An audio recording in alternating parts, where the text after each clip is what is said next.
বন্ধুগণ, আজকের এই ভিডিওটি আমাদের নিবেদন চ্যানেলেরই এক সদস্য অনিন্দিতা দত্ত।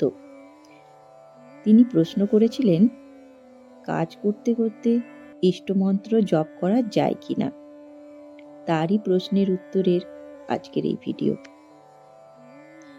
আমি জানি অনিন্দিতাদির মতো আমাদের অনেকেরই এই প্রশ্ন মনে জাগে। আমরা অনেকেই মনে করি জপ মানে মালা হাতে বসে থাকা, চোখ বন্ধ করে ধ্যান করা, নির্জন জায়গা দরকার।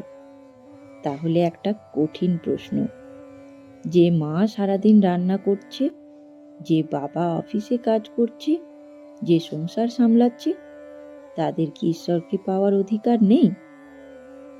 একদিন ঠিক এই প্রশ্নই করা হয়েছিল ঠাকুর শ্রী রামকৃষ্ণদেব ও মা সারদা দেবীকে, আর তাদের উত্তর বদলে দিয়েছিল হাজার হাজার সংসারীর জীবন। আসুন জানি। সংসারীদের সবচেয়ে বড় ভয় কি জানেন? আমরা যারা সংসারী, তারা মনে মনে একটা ভয় লুকিয়ে রাখি। যেমন, আমাদের তো সময় নেই, আমরা কি কখনো ঈশ্বরকে পাবো? এই ভয়টাই ভাঙতে এসেছিলেন ঠাকুর শ্রী রামকৃষ্ণদেব। তিনি বলেছিলেন, সংসারে থাকো কিন্তু মন রাখো ঈশ্বরে। এই একটি বাক্যের মধ্যে পুরো সাধনার পথ লুকিয়ে আছে। ঠাকুর কখনো বলেননি সংসার ছেড়ে দাও, তিনি বলেছিলেন মনকে ঈশ্বরের দিকে ঘুরিয়ে দাও।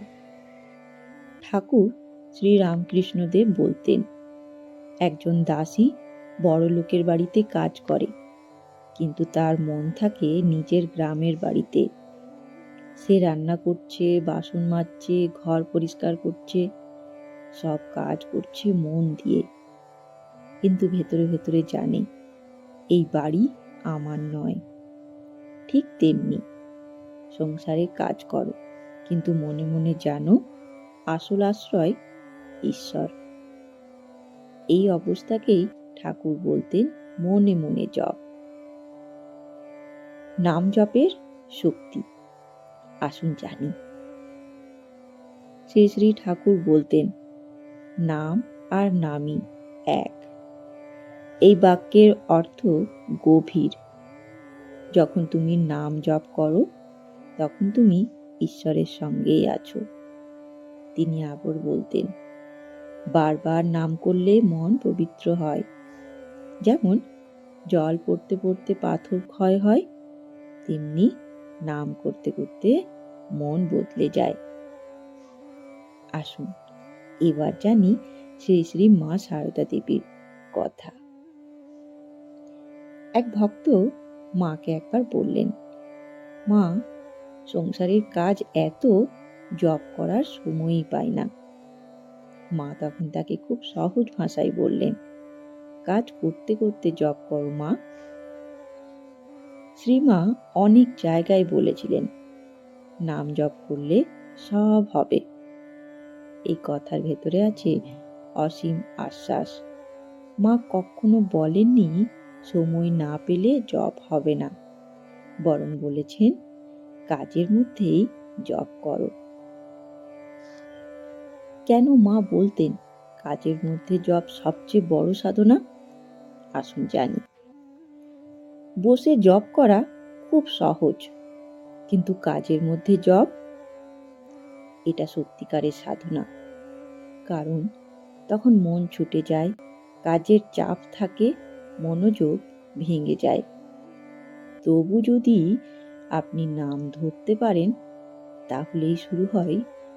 শ্রী শ্রী ঠাকুর রামকৃষ্ণদেব বলতেন, মনে মনে নাম করো, কেউ জানতেও পারবে না।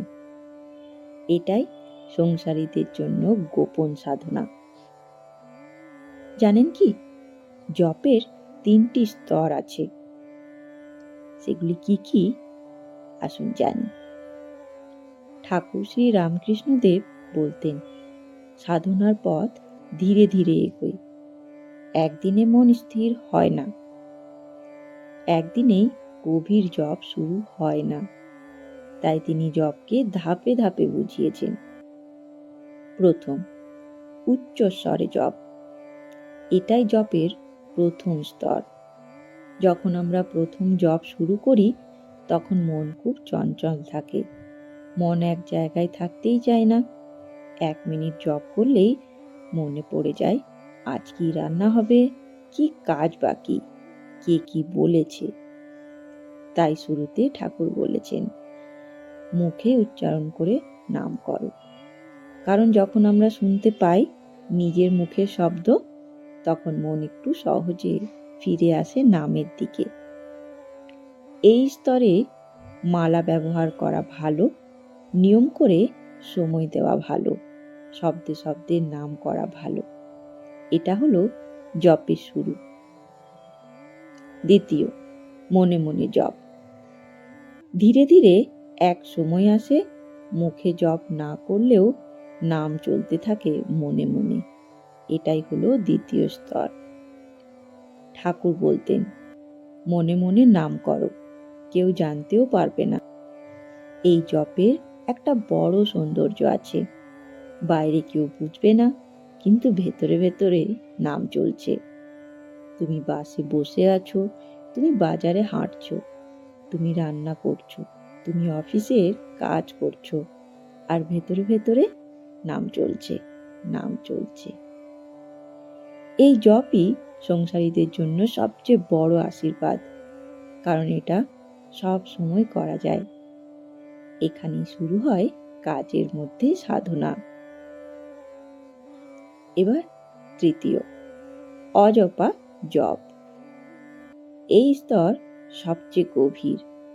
এটা জোর করে হয় না, এটা হয় অভ্যেসে, ভালোবাসায় আর কৃপায়।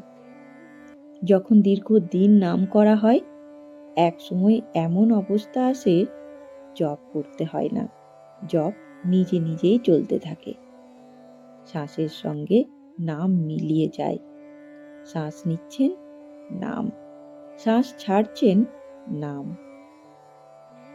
এটাকেই বলে অজপা জপ, মানে জপ না করেও জপ চলছে। ঠাকুর বলতেন, নাম করতে করতে একসময় এমন হবে যে ঘুমের মধ্যেও নাম চলবে। চলুন এবার জানি সবচেয়ে বড় জপ কোনটা। অনেকে ভাবেন অজপা জপই সবচেয়ে বড়, কিন্তু ঠাকুর সংসারীদের জন্য বলতেন, মনে মনে জপই সবচেয়ে গুরুত্বপূর্ণ।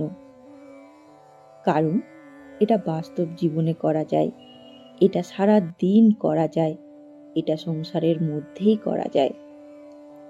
তাই কাজ করতে করতে জপ, এটাই তোমার সাধনার পথ। শ্রী শ্রী মা সারদা দেবী বলেছিলেন, সংসার করেই ঈশ্বরকে পাওয়া যায়। এই বাক্য সংসারীদের জন্য আশীর্বাদ। আপনি রান্না করছেন, জপ করুন। আপনি বাসে বসে আছেন, জপ করুন। আপনি হাঁটছেন, জপ করুন। এইভাবে করতে করতে দেখতে পাবেন আপনার পুরো জীবনটাই হয়ে যাবে একটা দীর্ঘ প্রার্থনা। বন্ধুগণ, একটা কথা মনে রাখবেন, আপনি হয়তো বড় সাধক নন, আপনি সন্ন্যাসীও নন, আপনি পাহাড়ে গিয়ে ধ্যান করছেন না। আপনি একজন মা, একজন বাবা, একজন সংসারী মানুষ। আর ঠিক এই জায়গাতেই আপনার সাধনা। শ্রী শ্রী ঠাকুর বলেছিলেন, সংসারে থাকো কিন্তু মন রাখো ঈশ্বরে।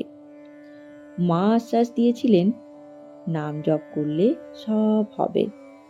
তাহলে ভয় কিসের?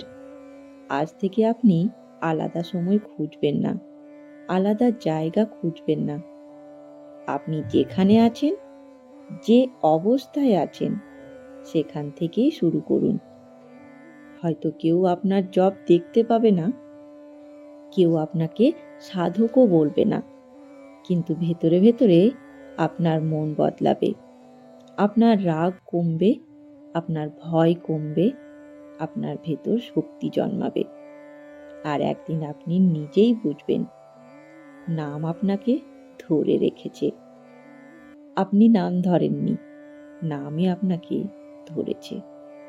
তাই বলছি, কাজ থামবে না, সংসার থামবে না, দায়িত্ব কমবে না, কিন্তু নাম থামাবেন না। কারণ একদিন এই নামই আপনার জীবনের অন্ধকার ভেঙে আলো হয়ে উঠবে। বন্ধুগণ, ভিডিওটিতে আমি নিজের মতো করে চেষ্টা করলাম অনিন্দিতাদির প্রশ্নের উত্তর দেওয়ার। আপনারাও আপনাদের মন্তব্য কমেন্টে অবশ্যই জানাবেন। ধন্যবাদ। ভালো থাকবেন, সুস্থ থাকবেন। জয় ঠাকুর, জয় মা, জয় স্বামীজি।